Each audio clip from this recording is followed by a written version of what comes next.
Actually, if you could help admit people. So yeah, let me then do that. And get out. I can do that. I can admit people. Because I'm co-host, right? That's right, you're are you a co-host? It said, I am. I can admit people. Okay, great. She just left them. Fabulous. All right.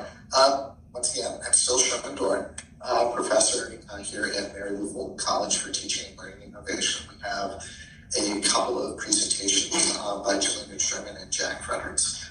And I'll get out of the way and I'll get started. Let's begin. So, hi everyone, thank you so much for attending. I would like to show you a little bit of a ring and start with a critical autoethnography. So, if you can repeat after me, I'm going to just say 2 words in Romanian. So, first one is Profesoara. Profesoara. Yeah, and then Venetica. Venetica. Okay, so Profesoara Venetica is really important to me. That's kind of going to be the conceptual framework that I referenced today. But what's most important is I'm talking about a critical autoethnography, understanding an advisor role that I felt near and dear to my heart for Black student athletes. I also will say that I'm a very, very colorful person. I love having tons of images, and because of this autoethnography, I tried to go more intimate, and I actually took out most of the bells and whistles just so I could present on what was actually being said on my voice and my story.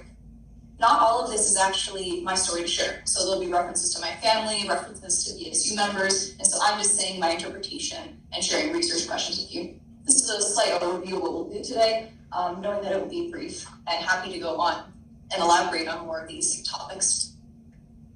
So I was at an NCAA celebration dinner in December, and someone asked me, you're a PhD student, that's really awesome, what are you doing? I'm like, I'm really researching disrupting anti-Blackness on campuses, K-12 campuses. I have the opportunity to work with Black student unions, and they were very polite. They waited until I finished rambling about whatever I wanted to do. And they said, what are you going to tell me about anti-Blackness as a Black non-binary person?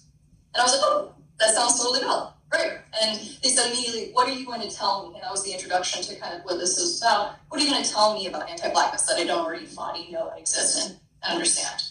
And so I share these images because these are reference to what is actually important, but I had one of those Abbott Elementary moments. One of the latest episodes, I know one just came out, but the one before, there's people like this. Jacob Hill, who wants to do good so badly, but his whiteness is not a thing that he is always navigating correctly, and he overshares to Black people about Black concepts. And so it really explored for me, what is interest convergence, what does critical autoethnography mean, and unpacking what sharing research interests, the positionality, and vantage points are all about. So I want to start with, apologize. There was supposed to be another picture that loaded, I apologize, but it's okay, I'll reference it. I wanted to show you a literature review, but a chronology of also books that I were interacting with. The line is stuff that I read in college. So prior to teaching, a lot of the ways that I was navigating, understanding Blackness, impacting what I knew about the world was through The Souls of Black Folks, When Affirmative Action is White, Teaching to Transgress, Black Feminist Thought from Patricia Hill Collins. And then this specific book, which was one of the images, so it's not being referenced here, was called For White Folks Who Teach in the Hood. I really didn't want to read it.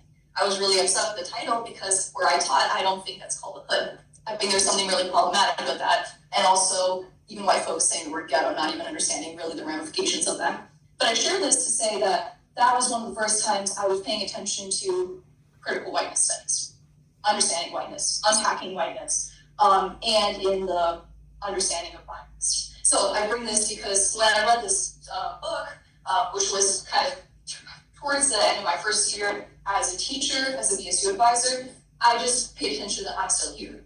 I'm still here. Okay, I'm understanding Black thought. I'm trying to think about understanding Blackness from this person's amazing point of view. But it took a while for me to understand the second title, the subtitle, Black Dignity in a World Made for Whiteness. And understanding where's whiteness and how do you perpetuate whiteness, how do you not center whiteness, and stories.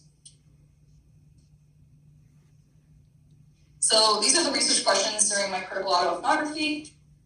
When doing equity work in Black educational spaces, how do you decenter whiteness? Knowing that I will show up always as a white woman in these spaces. I was understanding of BES, that's Black Educational Spaces, culture in Arizona, informed by my interactions and lived experiences as a white Romanian woman working as a Black student union advisor. And I was very intentional, and maybe it's like, we're just at this part of the presentation, we're just talking about research questions, but I want to be really intentional about saying that doing the work encapsulates more than just the research, all the prep work and being able to be in those spaces and understand how are you navigating those conversations. And I'm also using whiteness, operationalizing it as whiteness as property, not whiteness as just white people, white experience, white lived life, whiteness as property from Harris. And then I'm very intentional about switching the syntax of this research question so that I could have started with, as my white Romanian American woman lived experiences, how do I understand culture? But what did the culture help me understand when I'm informing my identity? I also am really intentional about knowing outsider insider positionality and always I'm capitalizing white, but because of what I'll tell you about my conceptual framework, capitalizing Romanian, not just because it's the proper noun. So this is going to be a quick note about something that was really important and also the title of this paper. I have some people in the room that are my family members, so I'm just going to say something in Romanian really quick to them. Alo, numele meu este Celina, sunt așa de fericit, ești aici și mulțumesc pentru ce ai spus la mine în viața mea.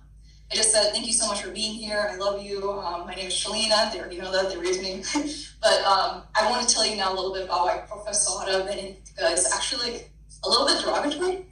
My maternal grandmother, one day, I was telling her how much I was navigating going home. And just for a little bit more context, I was in a FaceTime with my family members, all white people navigating their whiteness. And they were saying to me, why do you feel like you can't go home? I was like, I don't feel like I can go home to Bloomington because like everything has changed, things are problematic. I'm from Indiana, I'm from the Midwest. And then my grandmother says, you're Venetica, you're Venetic.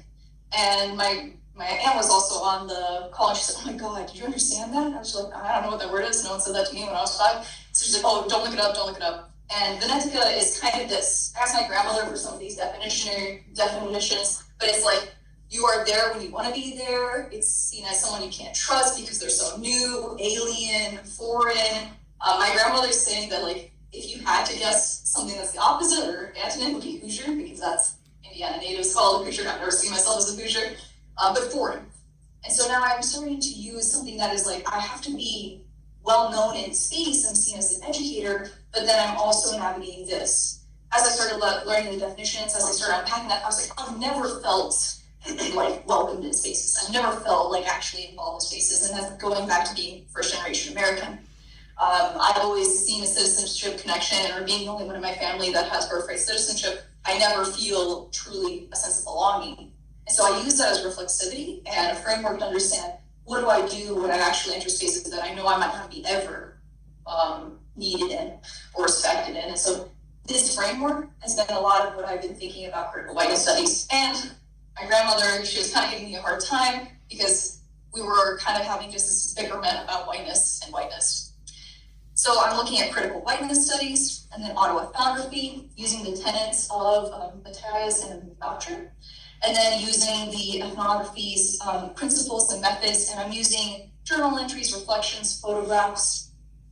For sake of time, I'll go a little bit faster. And methodology. So these are AI actually replicated things. I'm not using AI as actually an opportunity to like say, hey, this is how I interpret my whiteness, or I'm understanding my whiteness in Black spaces, but it's actually how do I respond, or how did I viscerally feel when I saw this? And then the last two are important.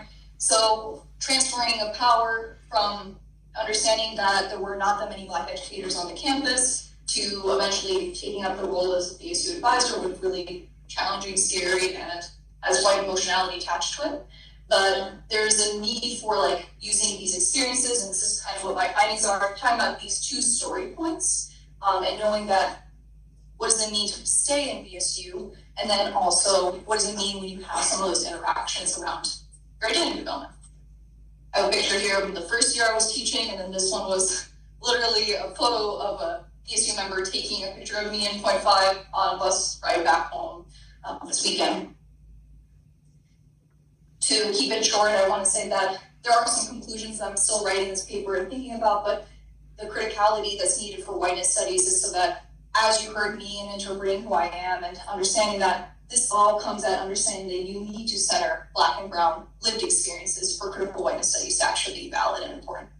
If you're just spending the time to say, I'm having these whiteness moments where I understand I have finally raised or I have aha moments, that's just interest convergence. That's what they were doing in 1990. They were doing Bell and talking about that stuff. So I just want you to be aware that it's been a very unique experience about understanding where do I come from with my Romanian background, what do I do when I'm navigating white spaces, and then what's my contribution.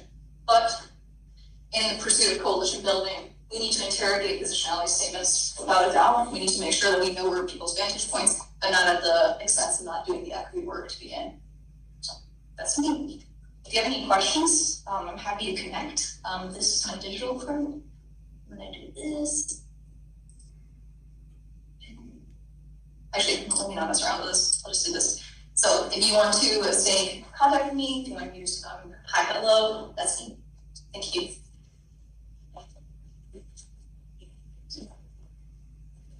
Do you need assistance with getting your camera up there? No. Hopefully, that makes it